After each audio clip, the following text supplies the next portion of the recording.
प्रथमोऽध्यायः अर्जुन विषादयोगः 33వ శ్లోక తాత్పర్యము. మనము ఎవరికై ఈ రాజ్యమును భోగములను సుఖములను కోరుకొనుచున్నామో వారే ధన ప్రాణముల ఎడ ఆశలు వదులుకొని యుద్ధమునకు సన్నద్ధులై వచ్చియున్నారు. 34వ శ్లోక తాత్పర్యము.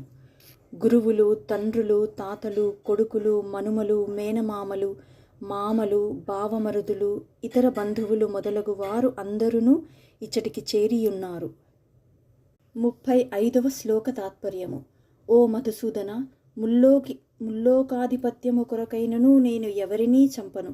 ఇక ఈ భూమండల విషయమై చెప్పనేలా. అట్లే వీరిలో ఎవరైనను నన్ను చంపబూనినను నేను మాత్రము వారిని చంపనే చంపను.